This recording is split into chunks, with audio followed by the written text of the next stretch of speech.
बिस्मिल्लाहिर्रहमानिर्रहीम। ये स्टूडेंट अस्सलाम वालेकुम।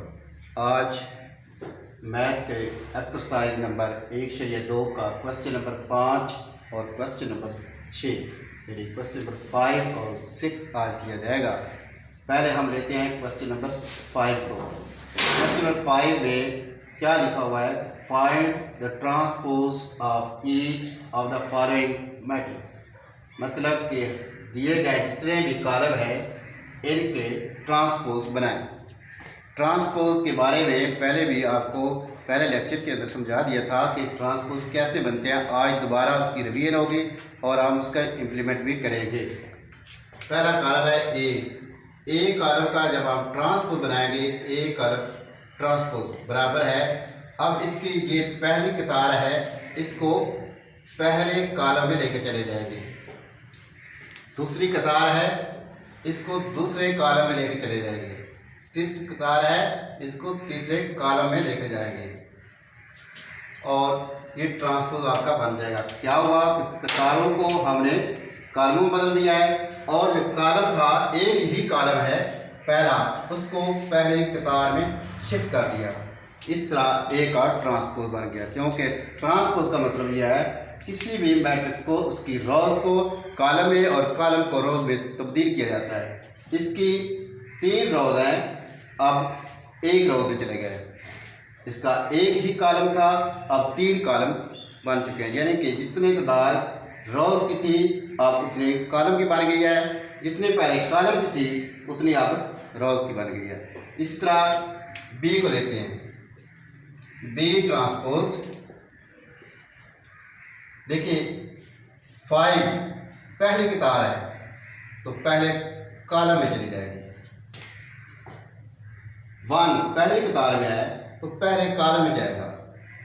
-6 पहली कतार है तो पहले कॉलम में शिफ्ट करेंगे। इस तरह इसकी पहली कतार पहले कॉलम में चली गई है। अगर इसकी देखी जाए कतारों की तादाद 1 है और यहाँ पे कॉलम की तादाद 3 है। 1 है कतारें 1, अब यहाँ पे कतारें 3 हो चुकी हैं।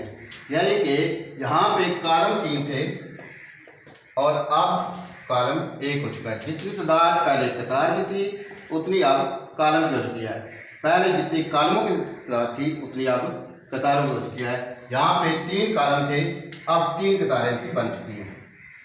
लिहाजा बी का ट्रांसपोज 5 1 -6 हो गया है। इस तरह सी को ले चलते हैं। सी ट्रांसपोज बराबर पहले कतार को पहले कॉलम में शिफ्ट करें, दूसरी कतार को दूसरे कॉलम में शिफ्ट करें, तीसरी कतार को तीसरे कॉलम में शिफ्ट कर दें। इस तरह इसका ट्रांसपोज बन गया है। अगर इसमें देखा जाए तो ये पहली कतार थी, अब ये पहले कॉलम में आ गई है। दूसरी कतार थी, अब ये दूसरा कॉलम बन चुका है। तीसरी कतार थी तो तीसरा कॉलम बन चुका है। पहले ये कॉलम था 1, अब देखें वो कतार 1 बन चुका है, उसकी रो फर्स्ट में चला गया है। अब सेकंड कॉलम है वो सेकंड रो में चला गया है।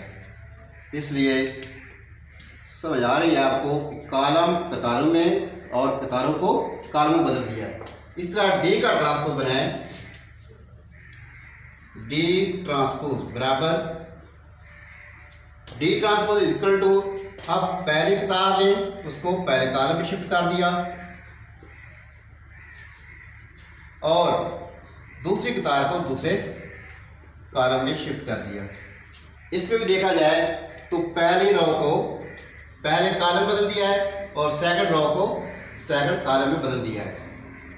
और कॉलमों की बात की जाए, पहला कॉलम पहली कतार में शिफ्ट हो चुका है और दूसरा कॉलम दूसरी कतार में शिफ्ट हो चुका है। लिहाजा इसका भी ट्रांसपोज की कतारों को कॉलमों में और कॉलमों को कतारों में बदल दिया है। ई ट्रांसपोज इज इक्वल टू, जिस तरह डी का ट्रांसपोज हुआ सेम इसी का होगा 2 3, पहली कतार पहले कॉलम में, दूसरी कतार को सेकंड रो सेकंड कॉलम में शिफ्ट कर दें। 5 एफ ट्रांसपोज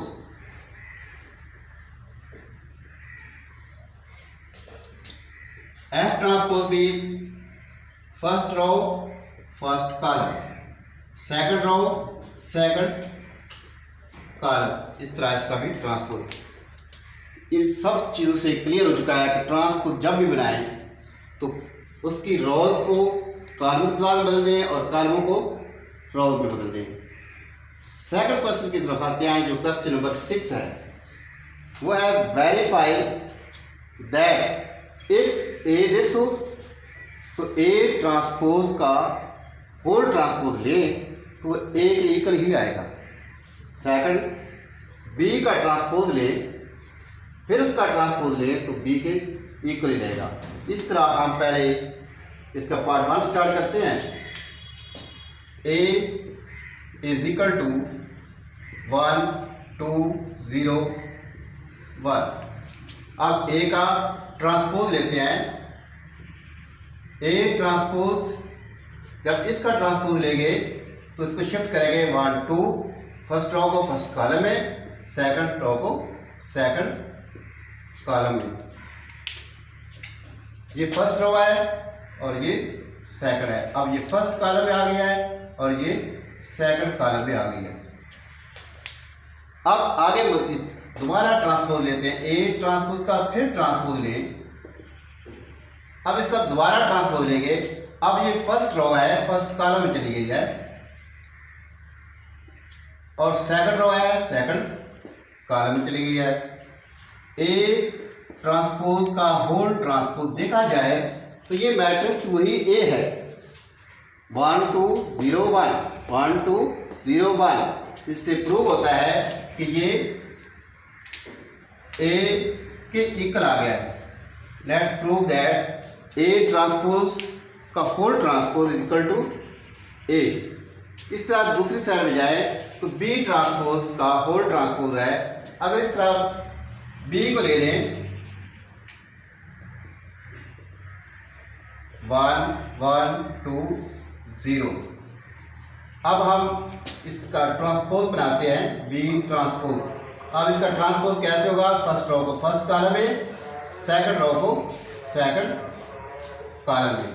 अब दोबारा बी का दोबारा ट्रांसपोज ले रहे हैं तो फर्स्ट रो को फर्स्ट कॉलम में, सेकंड रो को सेकंड कॉलम में बदल देंगे।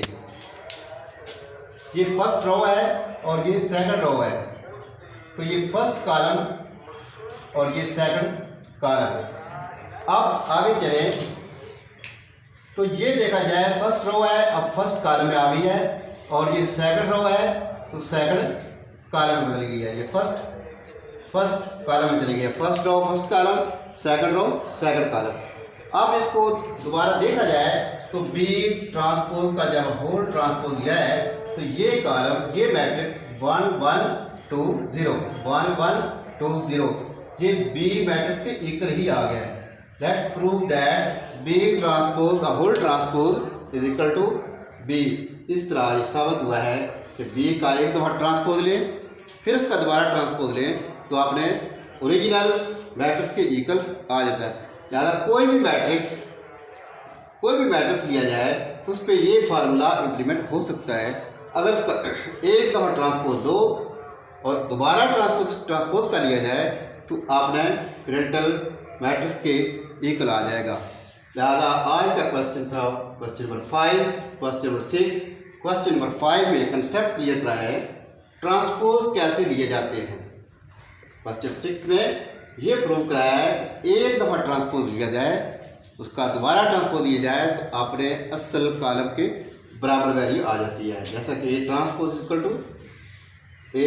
का whole transpose equal to A, B transpose का whole transpose equal to B.